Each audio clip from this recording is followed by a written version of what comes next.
And welcome. Bon après-midi et bienvenue. The Center for International Governance Innovation, CIGI, in partnership with Leadership for Environment and Development, LEAD Pakistan, are delighted to host this official side event on technology and finance pathways for implementing the Paris Agreement and promoting a green economy. And we congratulate our hosts, the beautiful city of Marrakesh and the amazing Kingdom of Morocco. Excuse me. My name is Una Fitzgerald, and I'm the director of the International Law Research Program at CIGI. CIGI is a nonpartisan, multidisciplinary think tank based in Canada and focused on conducting collaborative, policy-relevant research on issues of global law, politics, economics, and governance, including but not limited to climate change. It is my pleasure to introduce Mr. Ali Takir Sheikh, founding CEO and National Program Director of LEAD Pakistan, CIGI's side event partner, who will moderate this panel after my words of introduction. I'm also pleased to introduce the impressive members of this panel, who I'm sure will stimulate a lively and informative discussion about technology and finance pathways and governance to implement the Paris Agreement and promote a global green economy. Can everybody hear me, or it's okay? I'll keep my voice very loud. Okay, good. Last Friday, the world barely paused to celebrate the coming into force of the Paris Agreement, but not because it was not a historic and momentous day, but because we all knew how much work would need to be done to implement it quickly and effectively. We know that achieving the Paris Agreement goal of keeping global average temperature rise from historic levels well below 2 degrees and as close as possible to 1.5 degrees Celsius is only possible if there is a massive and immediate climate action. It requires rapid mobilization of finance, technology, law, and governance to grow a global green economy. If we can do this, we will also make significant headway towards achieving the Sustainable Development Goals. It is our aim today to shed light on how responsible technology development, transfer, capacity building, and diffusion, and its financing may contribute to this quest. Technology and finance have consistently been viewed as part of the solution, being mentioned in Articles 4 and 9 of the UN Framework Convention on Climate Change, Articles 3, 10, and 11 of the Kyoto Protocol, and Articles 4, 6, 10, and 13 of the Paris Agreement. Important institutions have been developed to support climate technology development and transfer.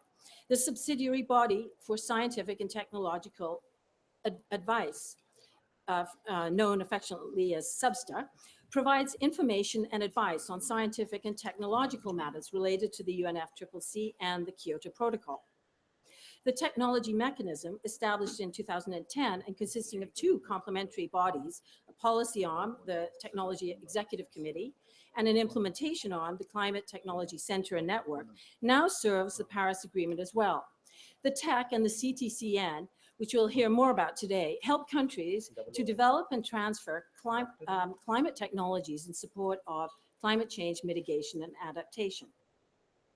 In addition, there are notable international initiatives to incentivize clean tech transfer. For example, APEC countries are setting lower customs tariffs on environmental goods, and there are ongoing negotiations at the WTO for environmental goods agreement. The World Intellectual Property Organization has a program called WIPO Green, which brings together technologies and players in the green technology innovation value chain, connecting owners of new technologies with individuals or companies looking to commercialize, license, or otherwise access or distribute a green technology. Nonetheless, there remain some practical impediments at the national level to the smooth transfer of climate technology from one country to another. For example, technology may be developed in one country, but may be more useful in another, and therefore, because of a lack of local markets, may be unable to obtain financing to scale up and go global. A would-be exporter may not know how to make trusted arrangements with foreign partners. Foreign buyers may not be aware that there is existing technology that suits their needs, or know how to introduce it more effectively into their country.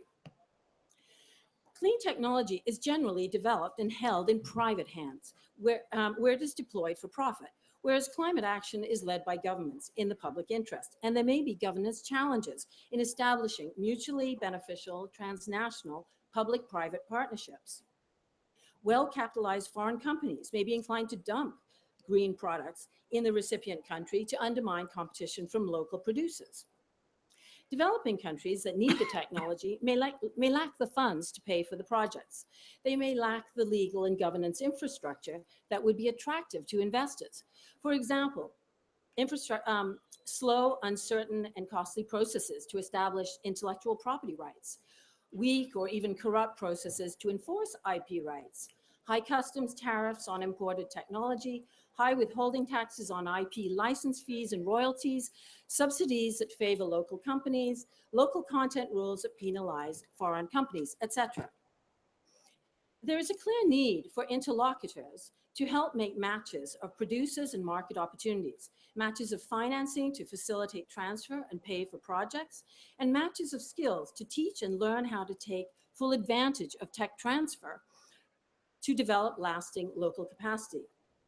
We also should consider developing incentives and legal frameworks to foster collaborative innovation and global green patent pledges. Despite the great promise of clean technology transfer, there are also limits to what technology can safely contribute to addressing climate change. And some of you were at a session earlier today, just before this, on this topic. As maintaining global temperatures becomes increasingly difficult, we can expect increased interest in untested approaches, technologies such as geoengineering, which postulate radical approaches and carry significant moral hazard. There is a need for better understanding of the limits and risks of this research, as well as clearer guidance on how to govern research that may put the biosphere at risk. The question of finance is closely entwined with effective development and diffusion of clean technology and governance of untested technologies in the context of climate change. The Green Climate Fund, established at COP16, and the Global Environmental Facility, created by the World Bank in 1992 and restructured in 1994, now both also serve the Paris Agreement. As well, there is a need to mobilize private funds to leverage the $100 billion a year of climate finance by 2020 and continuing until 2025 that has already been pledged by developed countries. Our speakers today will help us to understand how finance, technology, law, and governance can be mobilized to grow this global green economy of which I speak. To discuss commercially viable technology initiatives, we have Mr. Rajid Garg, Network and Capacity Building Manager, Climate Technology Center and Network. To discuss experimental, untested technology initiatives, we have Mr. Janos Pasztor, Senior Advisor to the UN Secretary General on Climate Change and Senior Fellow to Carnegie Council. Please wave when I say your name so people know. So we had Rajid here, and then Janos. And then we have as well Dr. Neil Craik, CIGI Senior Fellow and Associate Professor of Law, University of Waterloo, also talking about geoengineering governance. To discuss financing green investments and clean technology, we have Ms. Celine Bach, CIGI Senior Fellow and President of Analytica Advisors. That was probably easier to determine for the rest of you, as well as Dr. Joseph Haider, Senior Sector Economist, Competition Center for Climate and Energy at KfW Development Bank. I would also like to introduce Major General Asghar Nawaz, who is the chairman of the National Disaster Management Authority, NDMA, in Pakistan, who has very graciously agreed to say a few words. And after he has spoken, I will turn this to Mr. Ali Takar Sheikh, who will most ably moderate the panel. Thank you.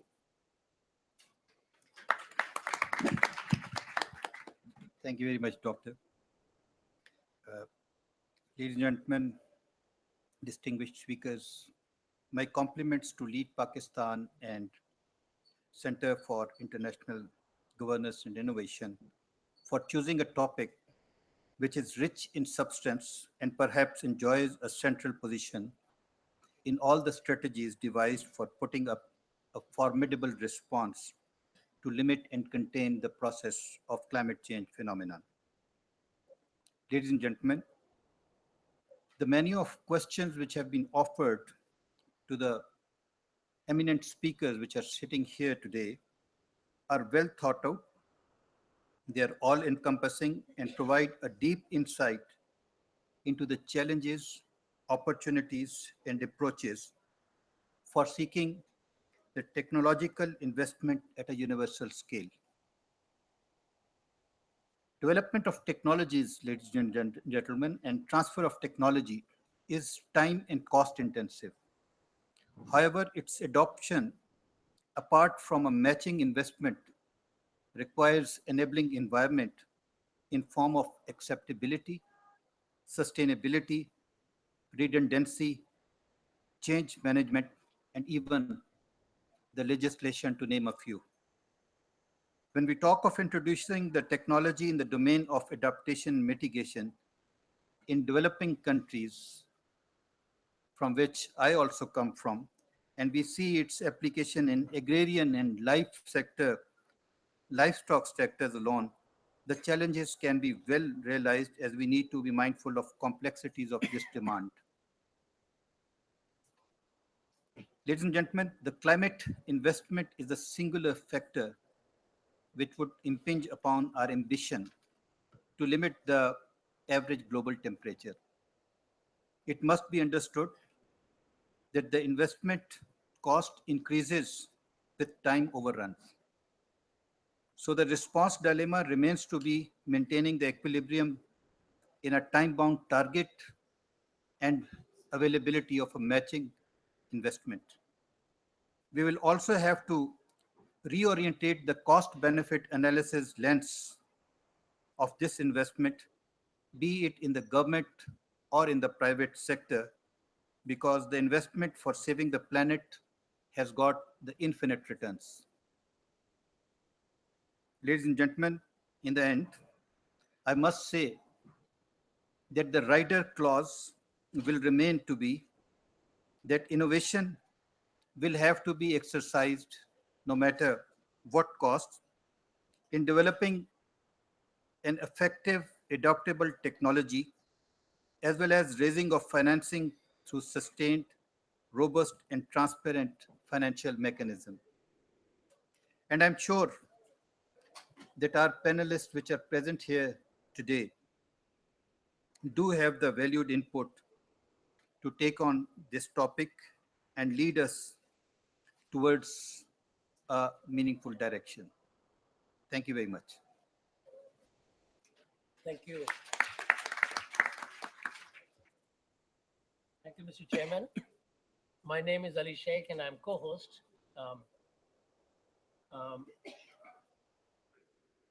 And I'll be moderating the session, and we have a very formidable challenge at hand, very eminent people. Allow me to spend a few minutes to introduce you the organization that I'm representing. Today, I'm sitting here as representative of a network that includes lead program as a network from Pakistan, India, Indonesia, Southern Africa, Francophone Africa, West Africa, and Mexico. All of us put together represent a network that invests in future. We were set up after Rio as Sustainable Development Organization.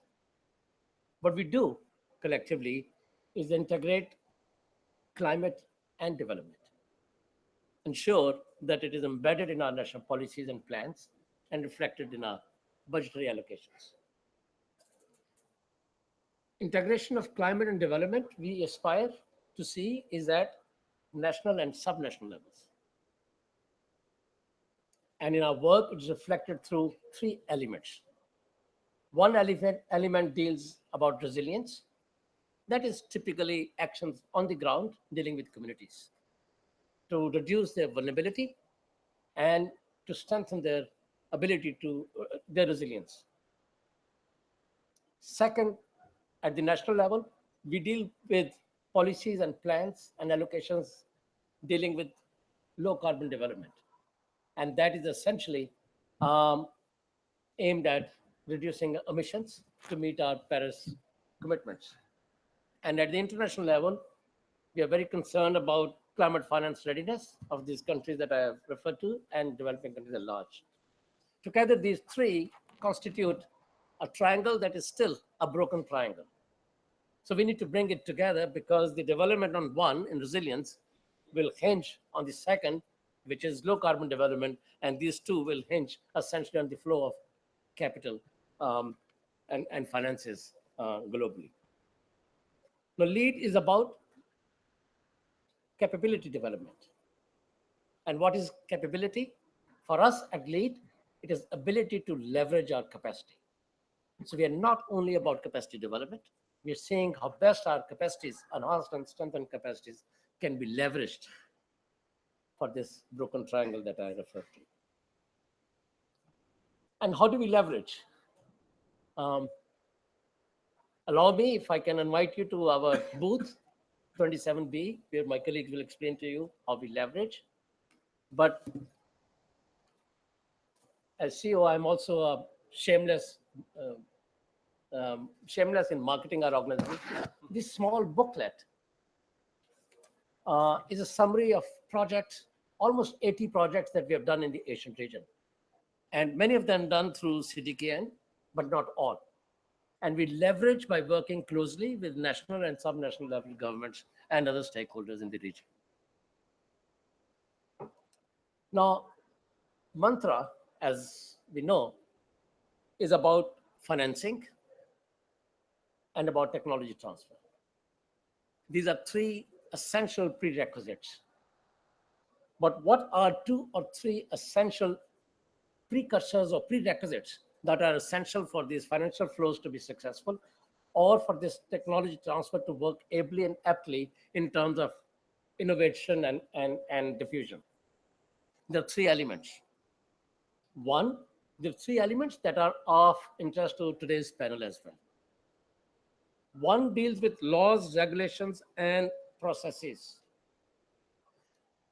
Many developing countries lack in that capacity.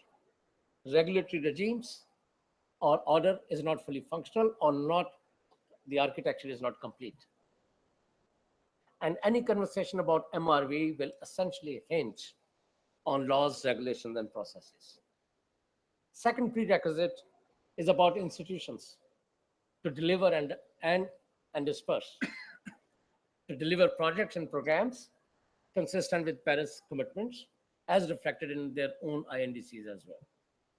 Now here, we need financial institutions at the national and subnational institutions that can handle these sums, that can relate to climate and development network, climate and development interface that I referred to earlier. And third is about governance. This is about inclusiveness. This is about equity. Now, all these 3, unless put in place, the financial flows or the technology transfer will have very, very limited success or results. These put together, all 3, are reflection of the absorptive capacity. According to the World Bank database on NDCs, we figured that the INDCs are aspiring an investment in excess of $6 trillion. Even if $1 billion commitment is on it, where is the absorptive capacity for 100 billion or 5 or 6 trillion? And therefore, it's about leveraging the private sector investment. It is bringing, in terms of equity and inclusiveness, small and medium enterprises in these developing countries. Now, with these a few introductory sentences about this organization and the way we look at today's topic, let me come to today's panelists. We have divided this cake in 3 tiers. First is about the technology initiatives. My first request is to Rajiv Garg, to you, to CTCN. You have 7 to 8 minutes, if I may, please.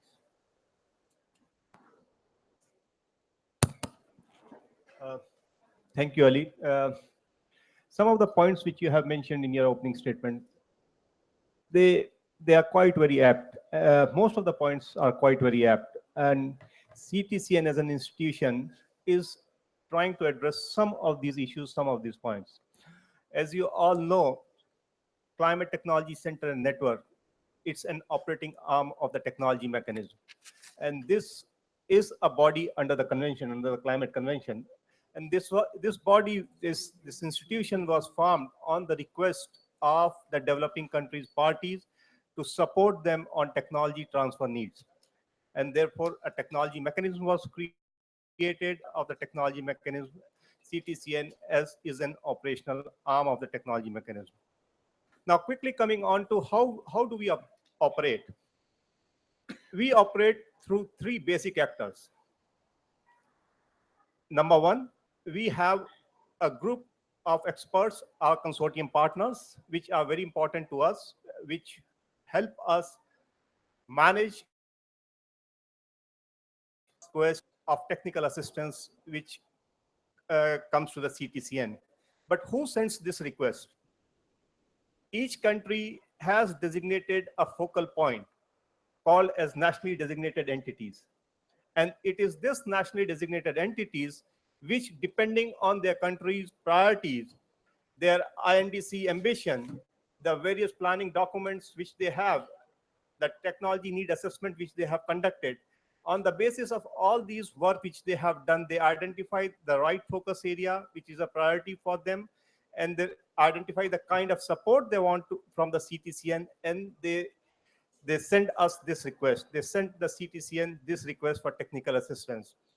What does it actually mean? It means that it is more of a country-driven approach. The third and the most important part in this in this structure is our network members.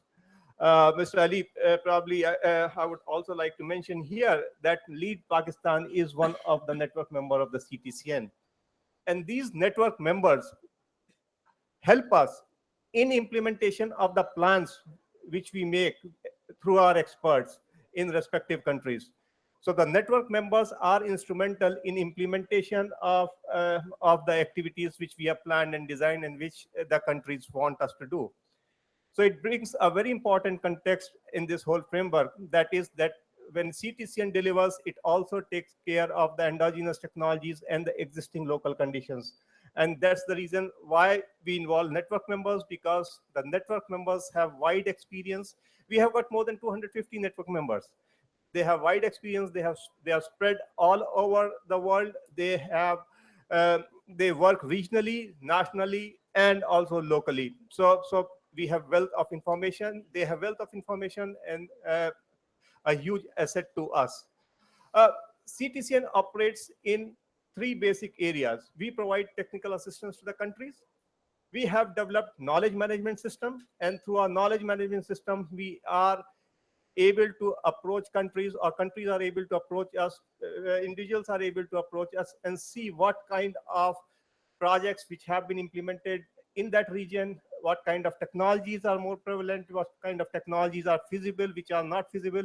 So this knowledge management system, it has an inbuilt technology library, which is of a great use to the users.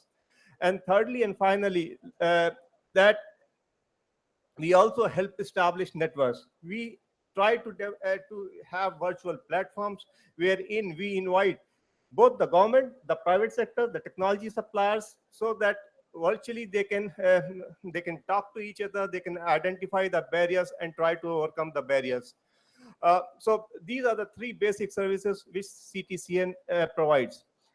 As of now, CTCN has received more than 150 requests for technical assistance. And these technical assistance requests are both on adaptation and mitigation.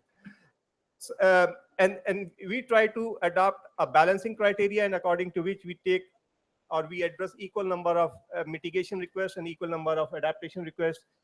There are, however, some requests which are cross-sectoral in nature, which have both the adaptation and the mitigation elements. But as of now, CTCN is engaged in supporting more than 67 countries, 67 developing countries in and managing more than 100 technical assistance requests. We have a long pipeline. More than 50 requests are still are not prioritized, and we shall soon take it up one by one. We at CTCN, when we manage the technical assistance request, we also put a large focus on having geographical equality. So we have equal number of requests, nearly equal number of requests from Latin America, from Africa, and from Asia. We do give a preference to requests for technical assistance from the LDC countries and from the SIDS. And as you have mentioned, financing is the main aim of these technical assistance requests, is that once we have provided technical assistance, it leads to some kind of a decision in the government, whether the request is feasible or not. If it is feasible, how to scale it up, how to deploy it at a much larger scale, and what kind of additional support is required by the countries on this. And we are technology neutral.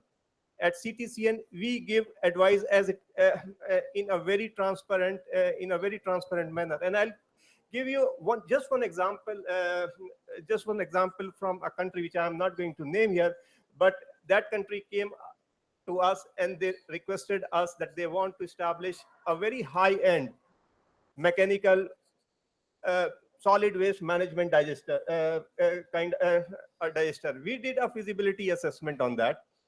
We found out that for that particular country, that technology was not right. Means their waste characteristics was not good enough to install that kind of a system. So an easy answer and a very straight answer from the CTCN side was, look, this is a great technology, but in your local condition, this is not commercially viable. Your waste characteristics are not amenable to be treated in this kind of through this kind of a technology. So please go for an alternative technology, which could be which is just a simple composting, and this avoided unnecessary spending of millions of dollars in a particular technology, which would have been a white elephant in the room. And so we are very transparent, as well as we tell countries exactly what their needs are, or we help countries define their needs for scale up and the deployment of technologies. And when we are talking about commercial viability of technology, means there are various factors which determines the commercial viability of a technology. Local conditions, what is the supply chain, how you are going to manage and maintain the technology. And one word which we take very seriously at CTCN is the word technology. Now, the word technology, it has got three meanings for us. Technology to us is not just a piece of a hardware or a piece of an equipment. When you talk about technology, it also means the software behind it, the skill set behind it. You were talking about, Ali, you were talking about absorptive capacity, and this is most important. Means in some countries, there is a technology, but once it breaks down, there is no one to maintain it. And end of 6 months or 1 year, you go back to that country and you see that technologies, that particular equipment is not working. So to us, definitely, the hardware, that is the equipment, the software, that is a skill set, and the institutions or the policies are also included in the part of the technology support which we provide. And our if you want, I would encourage you all to go to our website, which is ctc-n.org. And again, you'll find all the 100 requests which we are managing. You'll find all the information with regard to how we manage, how we approach, and what are the steps which we have taken, what is the response plan, or what is the terms of reference for every technology intervention which we are trying to make. I think I would stop at this. Thank you very much. Thank you, Rajiv. Excellent. I thank you for keeping up to the time, and I think your message is well taken, that CTCN is an honest broker. It helps define the needs, scaling up requirements, and then deployment of appropriate technology. Your points are well taken, and especially looking at the commercial viability of any proposed project. These are important contributions CT can make. And now with this, I think we can move the next element, and the next element will focus, with the help of two speakers, on experimental and untested technological initiatives. My first speaker is Pasztor Floor is yours, sir. Thank you very much. Good afternoon. And let me try to. Okay. So I'll try to share with you a few thoughts about indeed some new technologies, mostly untested, and that is geoengineering techniques. And I'll do my presentation in two parts. The first part, I would like to say a few words about what those technologies are, what are some of the potential impacts that we can expect, and allude to some of the governance challenges that arise from there. I think the next speaker will address in more detail some of those governance questions. And in the second part of my presentation, I will say a few words about what the Carnegie Council, where I presently work, is actually trying to do about these issues. So first, very briefly about these technologies. Geoengineering, when we talk about, we're talking about large-scale, planetary scale interventions, intentional interventions by humanity on nature that will have an impact on the climate, hopefully a positive one. So the keywords are large scale, really planetary scale. They're intentional, and it's us who are interacting with nature in a way that hopefully will impact the climate in a positive way. Now, there are different techniques, and there is not enough time here to look at the whole range, but I'd just like to share with you that there are two key kinds. One of them is called carbon dioxide removal, where actually you remove carbon from the atmosphere. And the other is solar radiation management of different kinds, where you literally do something to reflect sunlight back into space and thereby cool the planet. The first one, the carbon dioxide removal, some of them would like to mimic nature, like trees. Trees grow and they absorb carbon dioxide. So if you grow lots and lots of trees at a planetary scale, you could actually seriously reduce carbon emissions and store them in the wood product for some time. There are other options too. There is direct air capture and other means that through chemical means would capture carbon dioxide, make them into a solid of some kind, and then store them in a mine or under the sea, or there are different ways of doing that. Now, the carbon dioxide removal actually helps to solve the climate change problem because it takes the carbon out of the atmosphere. They're very expensive. They're of the same order of magnitude as solutions to mitigate climate change. And they take time. They take time to develop the technologies, but even once they're there, they take time to take carbon out. The other kind of geoengineering, the solar radiation management, is quite different. And the most common one that is being talked about is would mimic also a natural process, volcanic eruptions. When a volcano erupts, lots of aerosols are pumped into the atmosphere.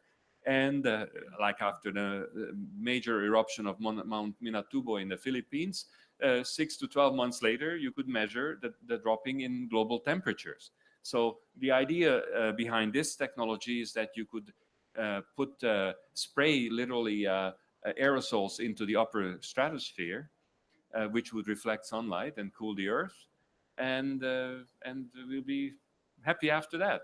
Now, the problem with this method is that while it cools the earth, and that's important perhaps, especially if we warm it up too much, but it doesn't do anything to the carbon dioxide. So the problem is still there. Ocean acidification continues, and so on and so forth. Now, the other challenge with these technologies, particularly solar radiation management, that it's actually quite cheap, or at least it is thought to be quite cheap compared to some of the other options. If you think of mitigation or some of these carbon dioxide removal as costing trillions, then solar radiation management could be costing billions. So that's potentially attractive, and they would be quite quick, relatively quick, in the sense that if you start a serious aerosol injection, within a year or so, the temperatures would start coming down.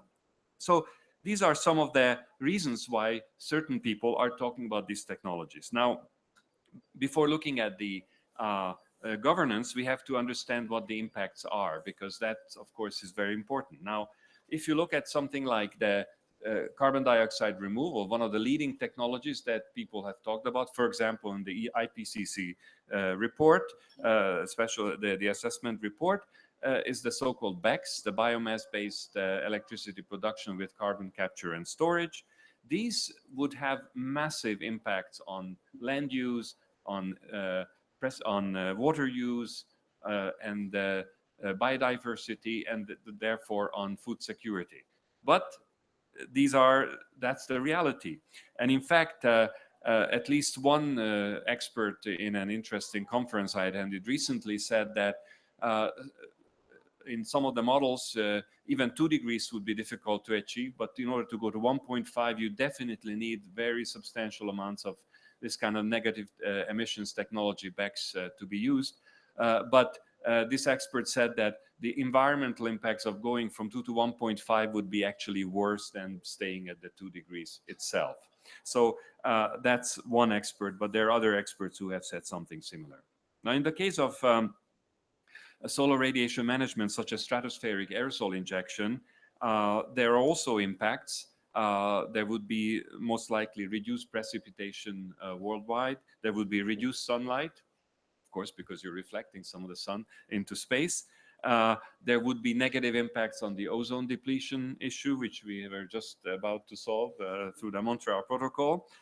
So these would be real impacts. But of course, we have to be also careful that we compare those impacts not to today's world, but the world that will have decided in 10, 15 years from now to go into this extreme option, because we're already at 3-4 degrees centigrade and we need to do something about it, right? So we need to compare to that.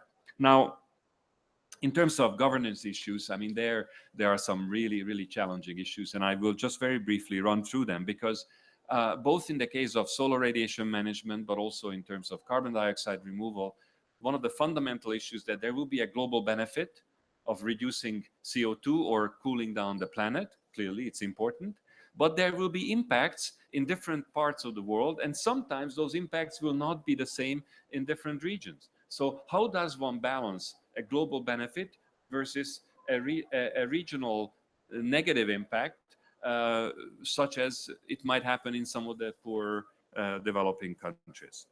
But the place where the real challenging governance issues arise is really with the solar radiation management, because there we're talking about changing the planet's climate, and who is going to take that decision? What sort of governance structure will we have to be able to take such a decision? Who makes the decision to start? And on how far to turn the global thermostat? Should we aim for 1 degree or 2? And the difference will be the different impacts in different parts of the world. And again, how to balance. Then, depending on what, because we still have to reduce our emissions. You know, the emissions have to be reduced in any case. We need to do massive emission reductions. But depending on how well we do on that, we may have to do this kind of solar radiation management for decades and possibly hundreds of years. Imagine the kind of governance structure that we have to put in place that will be stable enough to withstand wars, changes in government, Brexits and Brexits pluses and other things, and be able to manage this. Because once you start, you have to keep doing it until the situation has changed in a way that you can stop it. Because if you don't, if you stop it suddenly, then within 6 months, the temperatures will go up and be kind of fried. So this is a very, very challenging situation. Now, very briefly, the Carnegie Project. Perfect, yeah. So the Carnegie Project, what we're trying to do is we're recognizing that in spite of lots of good intentions, there is actually a plausible future in the near future, in the next 5, 10, 15 years, that governments will turn to this technology. The developments on the other side of the Atlantic of this morning potentially point in that direction as well. And but we are nowhere near ready with the governance understanding of what kind of governance. So our project is trying to address that. How? By shifting the debate that is primarily in the academia right now and try to shift that into intergovernmental discussions and intergovernmental debates.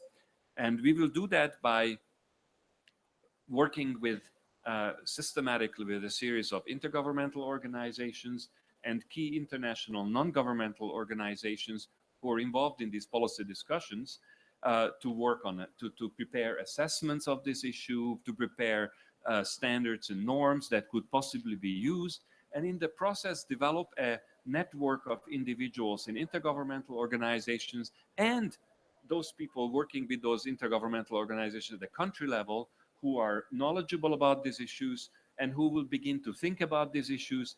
And hopefully after 3, 4, 5 years of serious work in this area, governments begin to start taking action in respective intergovernmental area. Now, that doesn't mean that there is absolutely no intergovernmental action. There is some. The Convention for Biological Diversity has addressed this issue. The London Dumping Convention has addressed this issue. So there are elements, but it is not, there's definitely no comprehensive international approach to these very difficult and complicated issues. And there isn't even an appropriate intergovernmental response to how research in this area should move forward, if at all. And all of that needs to happen, and governments need to take their responsibilities, and we hope we'll be able to do that and catalyze that sort of action during the next 4 or 5 years. Thank you. Thank you, Janos, for sharing a very important cutting-edge area that many of us may not be fully familiar with. Those of you who don't know, Janos is the advisor to the Secretary General on these issues, and thank you also for sharing the Carnegie Project. Now, as far as solar radiation management issues are concerned, they have a whole range of implications.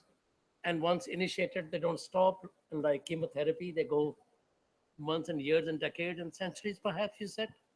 So these are very, very difficult choices, and the success or failure would hinge on creation of new intergovernmental institutions that may not fully exist at this time.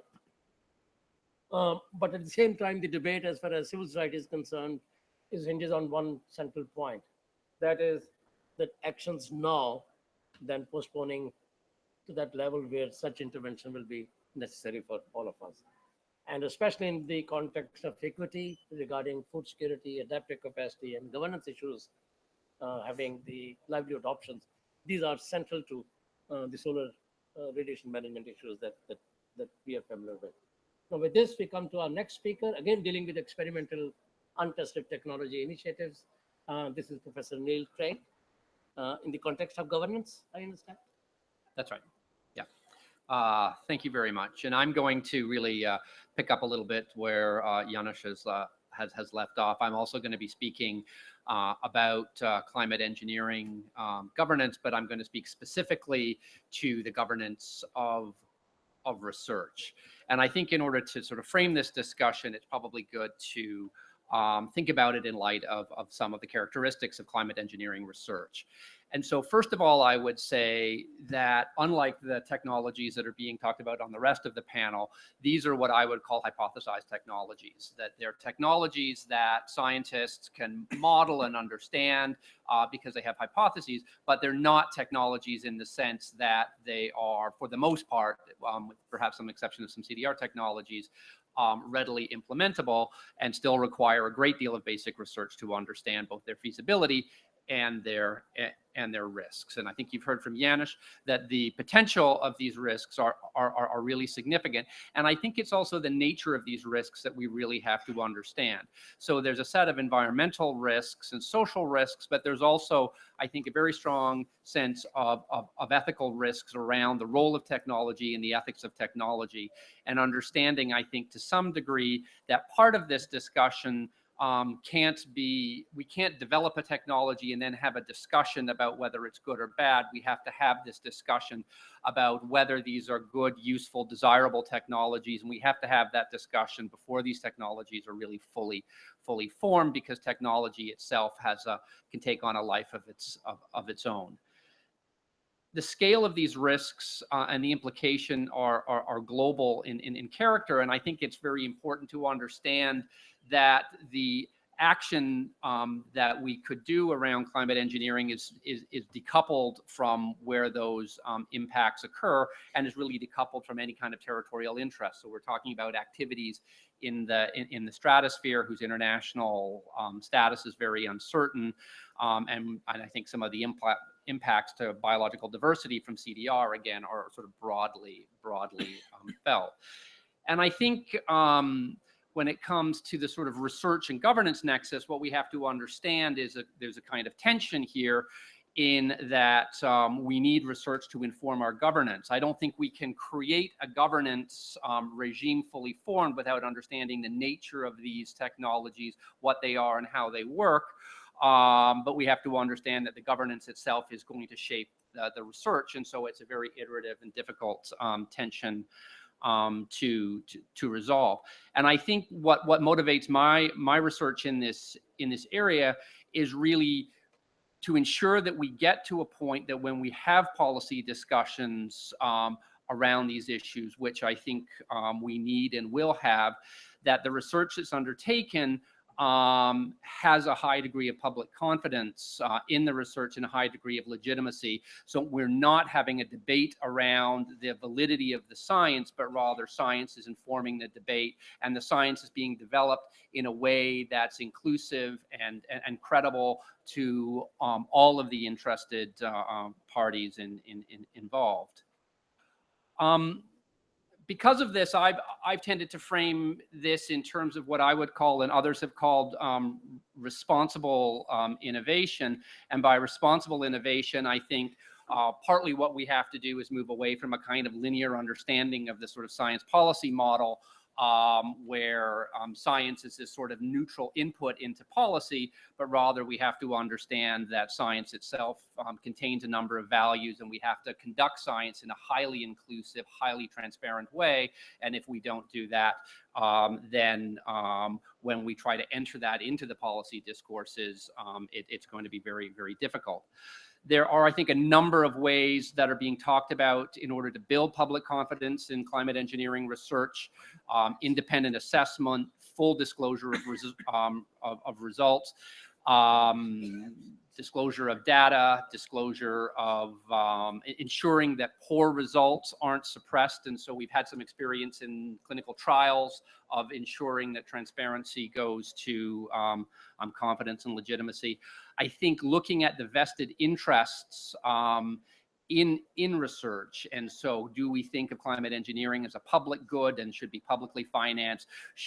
Ought we to have concerns about the private financing of research in this area, given and patents and things like that could actually drive and create constituencies of their own, and a sort of set of public engagement tools that I think are actually incredibly challenging given the sort of global nature of climate engineering research. Many of these experiments that are being proposed currently, and we're sort of moving from modeling experiments to field experiments, and so many of the field experiments being proposed are very small scale. They're not transboundary in nature, and I think it's fair to say many of them would have a negligible impact on the environment just given their small scale. Does that mean these are experiments that aren't of concern to the international community, because we normally think of the international community having concerns when there's some sort of transboundary impact? And I think in some ways, in this particular kinds of technologies, we actually have to sort of rethink what gives the international community some sort of jurisdiction over these kinds of questions. And I think the sort of technological implications for the global community are certainly something that we have to work through. One, I think, interesting example that has been mentioned is the London Convention, and perhaps I'll just end by talking a little bit about the London Convention and how it works. So the London Convention, which addressed ocean iron fertilization, so this is a sort of technology where we would some scientists would create algae blooms which would produce photosynthesis, and the carbon from that photosynthesis would be sequestered in the deep ocean as some of those forms sank to the deep ocean. And so there have been a number of experiments. One experiment that really precipitated some of the regulatory action in the CBD in the London Convention was a private private experiment done with some commercial interests in mind off the coast of Canada in 2013, I believe. And there was no assessment, no notice, no consultation. They just went out and did this experiment. Subsequently, the London Convention did a number of things. So one, it regulated marine geoengineering as a prohibited form of marine dumping. And so marine geoengineering is actually prohibited as a form of dumping, which it wasn't beforehand. And so there's a sort of form of moratorium there. They make an exception for what they call legitimate scientific research. And I think that's really interesting that legitimate research is actually a sort of form of regulation. That's a sort of regulatory object. And then they define a number of characteristics that actually tell us what legitimate research is. And it's things like actually looking at the things I was sort of talking about, looking at assessment, looking at what your methodology is it peer reviewed? Is there a pecuniary interest? What's the rationality for the purpose? Can it be achieved in some other ways? In other words, do we have to do a field experiment? Can we do this same result by modeling? I think the challenge that we'll probably face in the future is the London Convention created a very particular set of conditions that allowed regulation to occur. I think solar radiation management in particular creates some real difficulties because of the nature of the stratosphere and its uncertain jurisdictional status. And I think the Paris Agreement and the UNFCCC is certainly one forum that is being looked at for a possible place to maybe not regulate, but certainly coordinate scientific research in terms of disclosure, in terms of transparency.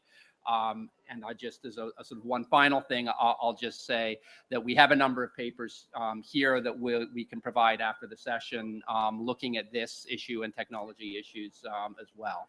Thank you. Thank you.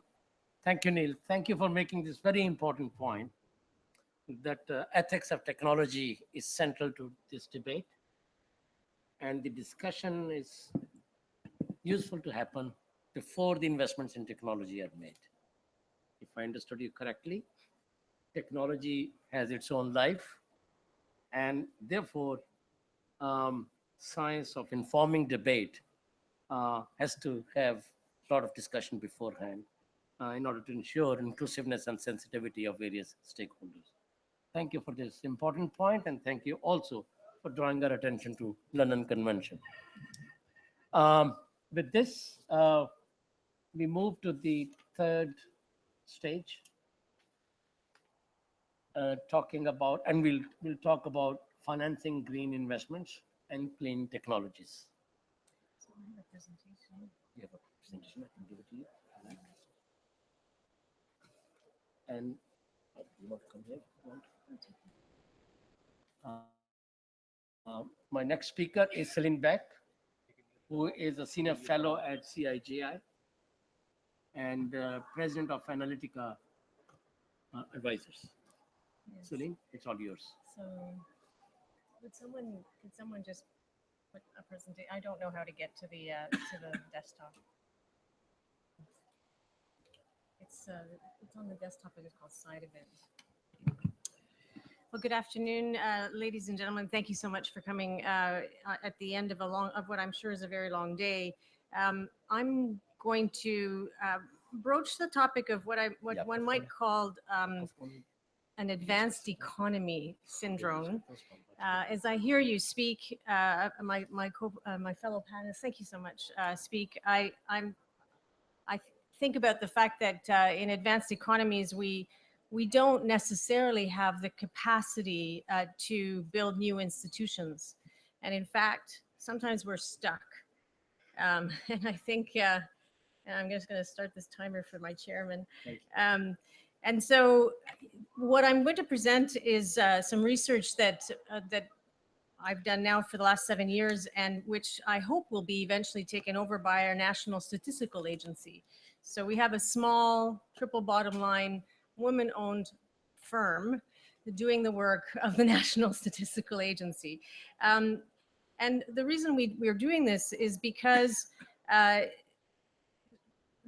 change from a very carbon intensive economy to deep decarbonization is going to require us to renew the economy in many, many ways. And not doing that is actually has some very significant moral implications, both for our role within the global community, and also for our citizens and their ability to earn livelihoods and to contribute solutions to bring forward the Paris Agreement. So I'm going to speak. Maybe we'll do it this way. All right. So just for everyone to see, this is Canada's GHG emission trend and where our GHG emissions come from. You'll notice that almost an equivalent amount is from the transportation sector as it is from the oil and gas sector. We don't often talk about that in about Canada, but it is worth noting. And that there are also the other very important sources of emissions that include the electricity sector, although that's only 11% of our total emissions.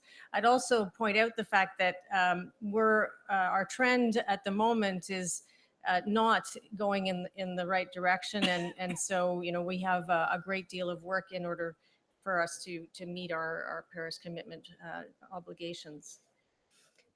This is another way of looking at the Canadian economy. Canada has a $2 trillion economy, and of that, about 25% are exports. And of those exports, about 142 billion in 2014 were from hydrocarbons. So when we talk about moving to the low carbon economy in Canada, that's a $150 billion problem. And our electricity exports and with a tremendously important focus that we all should have on moving to 100% renewable energy in our domestic economy is not going to replace $150 billion worth of oil and gas exports. So we need to think about new parts of the economy, and I would argue that taking innovation, taking ideas, and making solutions for climate change, it should be a big part of that. And indeed today, $14 billion of our exports are clean technology exports. That, by the way, is less than it should be, even if we had just our basic share of global trade.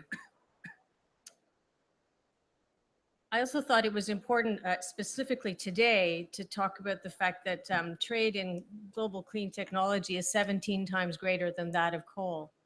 We often, perhaps miss the forest for the trees in this instance. Global exports only of clean technology are now at $1.1 trillion, which is about 2/3 the size of the automotive industry. So it's a very significant economic opportunity, and one which depends on innovation and converting ideas into solutions that are relevant and appropriate for a given context. So what can innovation and what can clean technology do for us? Well, it's the process. Clean technology is the result of converting ideas into workable climate and environmental solutions for both mitigation and adaptation. And in Canada, we have somehow, over the last several years, built around 750 firms that employ 55,000 people. And that level of employment is significantly higher than that of some parts of the oil and gas industry. That's just the straight extraction part of oil and gas. And we have solutions in these firms that range from mitigation to adaptation. And in every one of these firms, there's intellectual property. There are people who are investing their careers.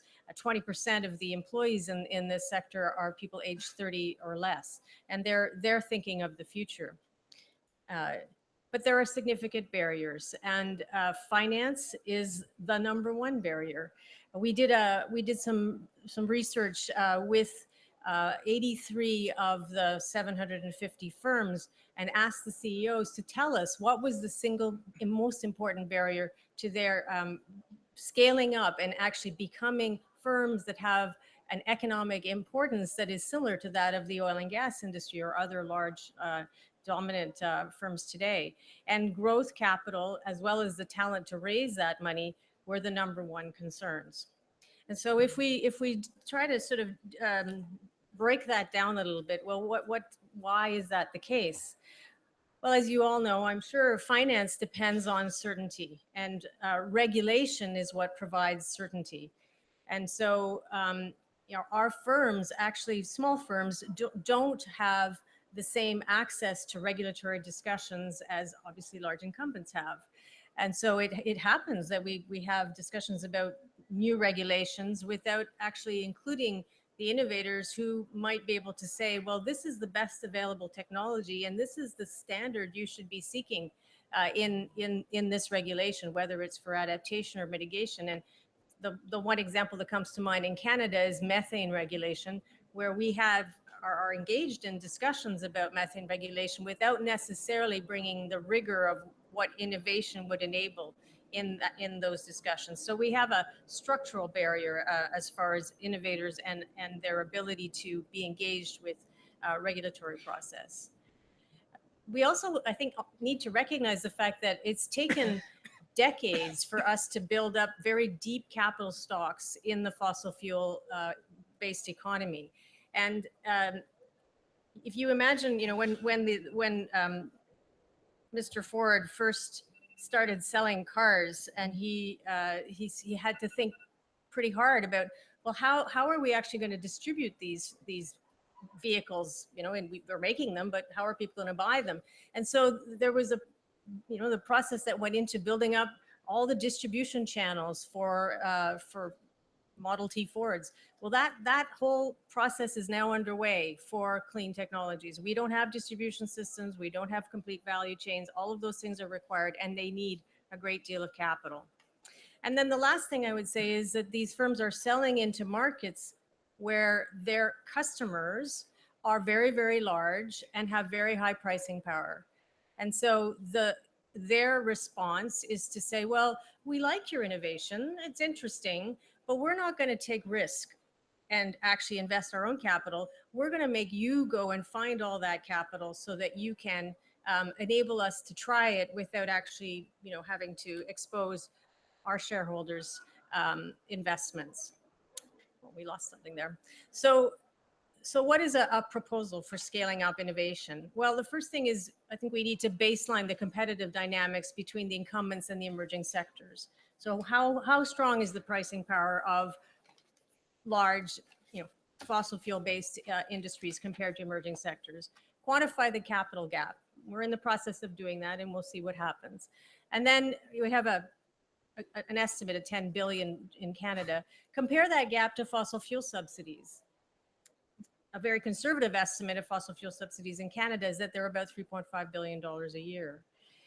And then as we build out our approaches and our policies for green and sustainable finance, include the financing and the scale up of those firms within our plans for sustainable finance, which includes things like green banks and complementary sustainable finance policies for technical risk underwriting.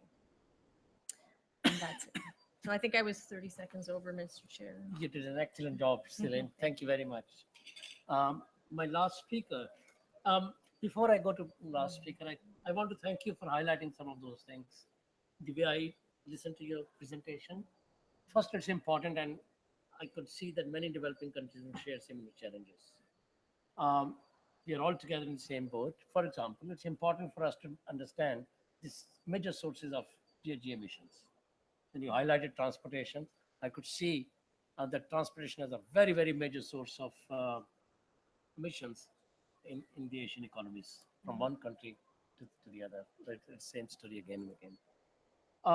About the regulatory certainty, I thought typically it was a developing country issue. No. Businesses, small and medium enterprises, so that also able to see and be engaged in terms of technologies. It's a very important point which have greater relevance for many of us. My last speaker is Joseph Haider. Joseph, thank you for coming, and Joseph is from KFW. Thank you for having me here, ladies and gentlemen, dear colleagues. I'm not sure if this is working. Yes, it is. Yeah. Okay. It's really great that you've invited me just to present as well the financing aspect of introducing innovation. And the title is not just about innovation, it's about pathways to a green economy and pathways to the implementation of the Paris Agreement, of course. And as KfW, maybe let me just explain what KfW is. KfW is the German Development Bank. We are supporting basically, or our major business is domestic business. We are supporting sustainable green development in Germany, but as well the part which I'm representing, KfW Development Bank, is financing and supporting developing countries and economies, emerging economies on their development pathway. And we try to make it in a sort of green development pathway. And we are supporting basically, as you called it, responsible innovations. Just to give you an idea on how much we are doing or what we are doing during the last couple of years. Now in 2015, the mouse is not working properly. You cannot see that. That is better. The last column, we have around 6 to 7 billion euros a year in new commitments, and about half of it is for environment and climate projects, basically. And the upper column, the green column, is the mitigation part, and the blue column, the second segment of the column, is adaptation. As you can see, we are doing much more in mitigation rather than adaptation, as many other development finance institutions. Just to give you an idea on the type of projects we are financing, we are, for example, the major financier for Warsasat here in Morocco. We are in Morocco, that's why I'm mentioning the project. This is just for phase 1. We supported the 4 phases of Warsasat. The 4th phase will be signed next week with a volume of 850 million euros, more or less. It's a new technology, fairly new technology, concentrated solar power, which we try to scale up and to demonstrate that it's working, and on the way we improve the technology as well, we think. Another type of project is a global fund, a global climate partnership fund, where we are refinancing local and national banks for energy efficiency and renewable energy projects, basically. And last but not least, we have very small projects as well, like a project here, glacier monitoring in Pakistan, where we're working with grants. With poorer countries, of course, we are working with grants, whereas for richer countries, we are providing loans, concessional loans, basically. And this is an example of an adaptation project. We are doing a lot already, and we did a lot of already in the past, but 2015 changed quite a bit the whole picture. There were some very important political summits, which you know, G7 summit, financing for development conference, the SDG summit, and last but not least, the Paris Agreement, you know, and particularly the Paris Agreement had a lot of implications for our work and for financing development in a lot of countries worldwide. Just mentioning the goal of net zero greenhouse gas emissions after 2050. Of course, still the $100 billion goal per year, and other things quite difficult to implement, really. And let me just focus now on a couple of aspects. What are the major challenges out of these important summits? Yes, we have to upscale our green and climate finance efforts, including domestic finance, not just our business, it's as well the business of developing countries, of emerging economies, of course. And considering this net zero greenhouse gas emissions objectives makes it difficult for us to finance some aspects. Of course, as you can imagine, we are no longer financing coal plant efficiency. Although this might be an important thing to do, we are not financing it. So if you want money for that, don't ask us. We have to improve impact. We have to improve the impact monitoring in general. It's not just spending money and looking at how much money are you spending. Now, after the Paris Agreement, we have to look at impacts. We have to have a global stock taking, and we have to show that what we are financing is really impacting on something, on adaptation, on resilience, and on greenhouse gas emission reductions. and transparency is much more important than it had been before. I would really like to discuss all these aspects with you, but I can't in 8 minutes, so I will just focus on the first one, on the upscaling of green and climate finance, which we are supposed to do and which we have to do and which we want to do, of course. And let me just mention a few aspects, important approaches and opportunities, as I called it, and at the same time, the challenges related to that. So we cannot, if we want to reach the $100 billion goal and go beyond that after 2020, we must move from looking at very specific small pilot projects, and we must upscale and go to programmatic approaches. We have to support major programs. We have to support NDC implementation. There is no way out. However, these plans we would like to use and to implement are often very vague, not very specific. And our taxpayer providing the money is afraid of losing control, because of course we are accountable for the money we are spending, and we're not just giving money to a country and they can do what they want. Of course, we will have a problem with our taxpayers, as you can imagine. The second aspect is we need to scale up particularly adaptation finance. As you've seen, we have just 1/3 or even less is adaptation finance.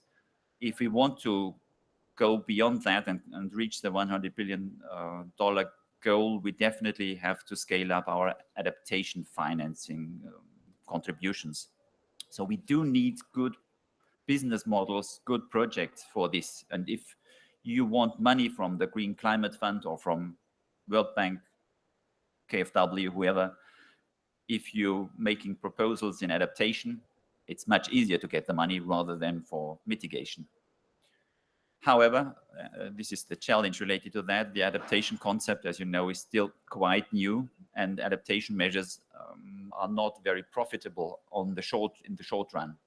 So it's very difficult to get loans for that. So if you're telling partner countries or a city that you have to do something to avoid damages in 10 years, in 20 years' time, they will say, yeah, we understand, but they won't give any money for that, and they don't want to have a loan for that. So this is really a big problem for adaptation. We have to cooperate with national or local financial intermediaries. We cannot reach all the small and medium enterprises in developing countries. We have to work through national financial intermediaries, and it's a big challenge to identify these intermediaries, and they often are not really familiar with the concept of adaptation. So if you and we together manage to improve their knowledge on how to manage such kind of projects, it's a big asset really, which we would have. And of course, we have to use public finance to leverage to mobilize private finance. There are many possibilities. And as has been said before, private investors don't want to take risks.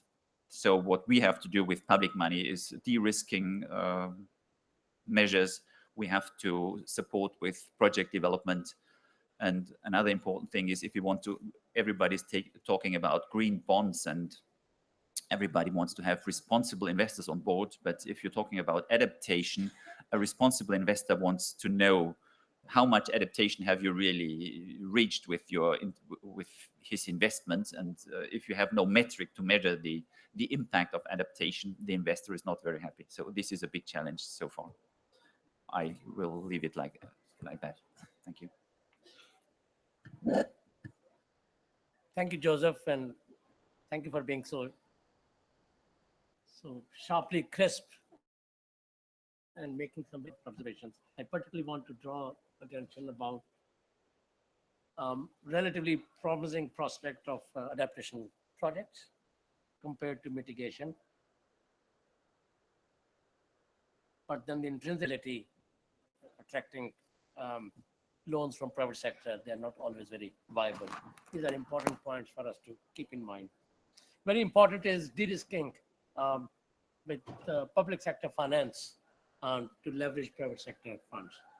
Now, Joseph was our last speaker. We have about 15 minutes for question answer session. You're welcome to ask any question to any panelist. And I'll try to see that I can reach out to various panelists to answer your queries and questions. Your brief comments are also welcome.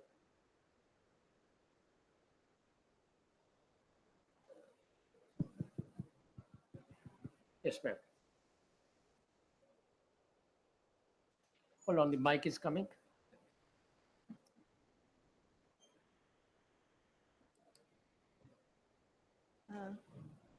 Thanks. Mawahib from Sudan, National Center for Research. I just want to comment on the speaker that talk about the technology, mainly like as far as I know, we call it carbon capturing. And I have a general comment about the technology and the sophisticated technology and how can be transferred into developing countries. For example, when we talk about carbon capturing, can be applicable for cement industry, and we know that there is high emission of carbon dioxide. And when we conducted TNA in 2012, our reference is TIC-Wiki. And we come through all the technologies, and still there is it is so difficult to understand the technology itself and how will be visible at the level of technical, environmentally, and socially acceptable. Thank you. Another point, generally, I just want to comment about the financial mechanism, and we should have a lesson learned from CDM as a financial. Not all the countries get benefits of CDM. This mainly of the complication of the process. And now I didn't see very clear mechanism I didn't see in Paris Agreement. We are just discussing and nothing I see. Thank you. Let me take two more questions so that the panelists can answer. At the back, yes, sir.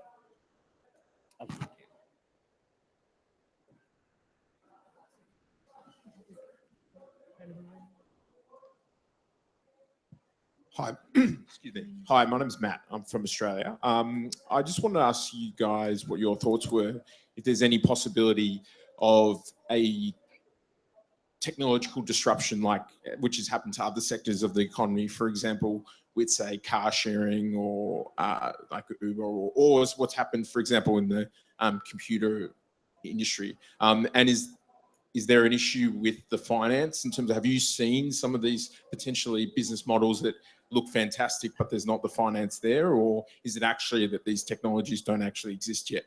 And second to that point is like the whole, the transformation of, say, the PV industry and the cost of solar panels falling so dramatically in the last few years. Excellent. I'll take one more question, then I'll come. This lady. Thank you for a very interesting panel, and thank you especially to the organizers for putting this together. I know LEAD and CIGI's work. My question is particularly in terms of Article 2.1c of the Paris Agreement. And it seems as though we're still working to understand what we all mean by pathways. What I found particularly fascinating in my intervention is about the last three panelists in particular, was the way that almost it's as though you're reaching toward a common view of what a pathway would be. We have Neil, who's willing to say what some of the risks are and ways that we can actually put scientific and other processes in place to recognize and manage those risks. We've got our colleague from the German Development Bank, who's actually looking at the financing of these pathways. And then we had an extremely interesting presentation that presented how we can scale up and follow along the pathway that we're creating. And I'd wonder if the comments could just be made in general between all three of you. What is your picture of the pathways that we've been talking about in Paris? And I should say I'm Dr. Marie-Claire Cordonnier-Seger. I'm a professor of law at the University of Waterloo and also senior legal advisor to the presidency. And this is only in my personal capacity as academic interest. excellent three questions that we have. Maybe, Celine, we can begin with you, and then I'll come to the other panelists as well. Okay, so in regards to the question about carbon capture and sequestration for cement making, in the pie chart that I showed, there was a 9% associated with emissions intensive trade exposed sectors, and the cement industry is in that.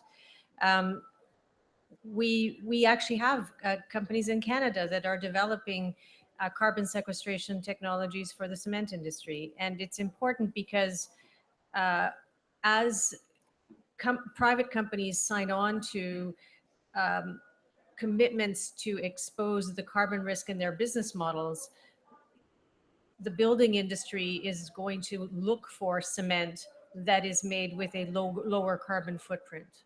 And so it will become a commercially viable product because we will have made it a requirement for private builders to be much more transparent about their carbon footprint. Okay. Janos? Just, about the pathways in particular. Just very briefly on the pathways. So this is my personal view, but I think we absolutely must focus our attention on reduction of emissions. That is absolutely the highest priority, and I see certain things that colleagues on this panel are doing in that direction. Secondly, we must absolutely focus on adaptation, because whatever we do, there will always be the requirement for adaptation. We know that, even if we stop emissions today, which we will not.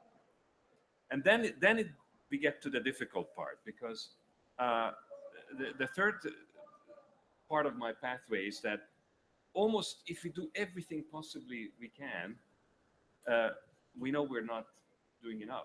Already there is carbon in the atmosphere we need to take out anyway, at some point. And some people believe that we need to start that now, because it's already too late. Even while we're still emitting more carbon, but we have to start because we don't know enough about those technologies at large scale.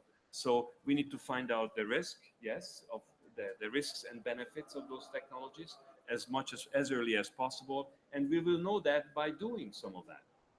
We learn by doing. So that will be my third level, is to start looking at the carbon removal technologies, find out what we need to do so that we can step forward. And then in some years from now, when we will have done all that, we have exhausted all possibilities, then we'll come to a point where we say, okay, we've done enough, we're doing okay, or not.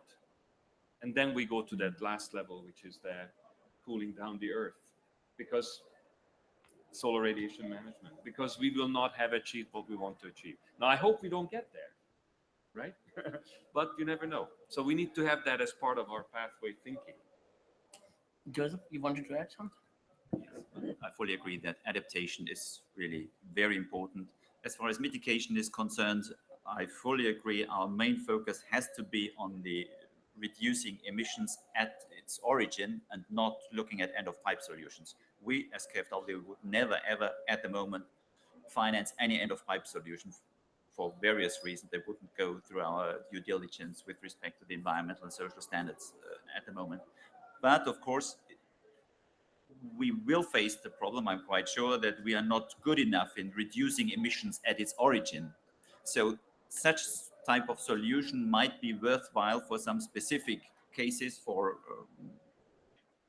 I don't know, enormous coal power plants, but it must be clear that there is no wrong incentive. We don't want to give an incentive that it's no problem, we can emit more now because we have methods to reduce the CO2 concentration afterwards. So this must not happen at all. We are out of time, but I promised to come back to this gentleman. Ma'am, sorry, the time is up. So while the microphone goes there, there needs to be a pathway to a low carbon economy. And I don't know where that appears in all of this. People need to work, and they need to see a future where they have hope of working, or for their children to work. And so where does that appear in this discussion? And by the way, we have 4 carbon capture companies in Canada working on these matters. So we could talk about Yes, that sir. too. Your quick question, kindly. Yes, we can hear you.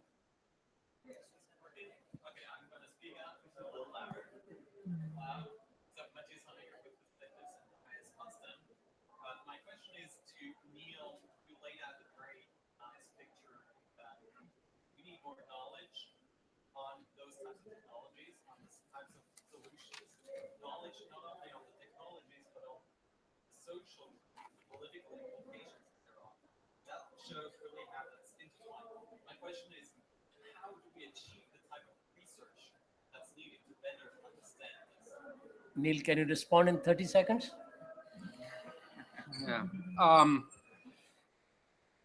Yeah, I'm not sure I have an easy answer to how do we achieve that research. I mean, I think probably what we do have to do is do it in a systematic way. I mean, I think that national governments actually have to think about a research program in CDR and think about eventually a research program in SRM. And so we're seeing those recommendations by the National Academy of Sciences in the US. The National Academy of Sciences has just come out with a very new call on CDR research. And so that looks like it's scaling up. And I think probably, and Janusz said this earlier, I think the other part of how we have to do it is we have to do it in an open and consultative way, that I don't think we can just let the scientists go away and design a research program and come back with it as a fait accompli. I think we have to have a public process about what that research program looks like and have some public dialogue about that. Thank you, Neil. Thank you. You were very crisp. This gives you 30 seconds to thank everyone. Okay. My Well- apologies to those I couldn't accommodate. There are many hands. I can recognize that, but I'm so sorry. There's no time. The good news is that the conversation can continue outside in the hallway. I know probably there's another group that needs to come in here, but we have some refreshments for those of you who suffered through the heat in here. So please join us there, and we can continue the discussion. I'd just like you to join me in thanking the wonderful panelists for presenting this very interesting and important issue.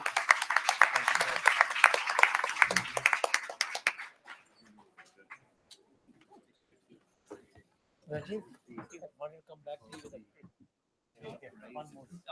Start, but sorry. I'll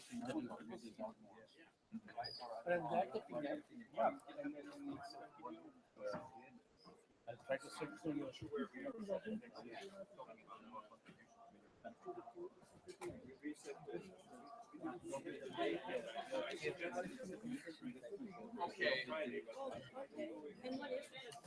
I got a note from Simon. Yeah, with the time.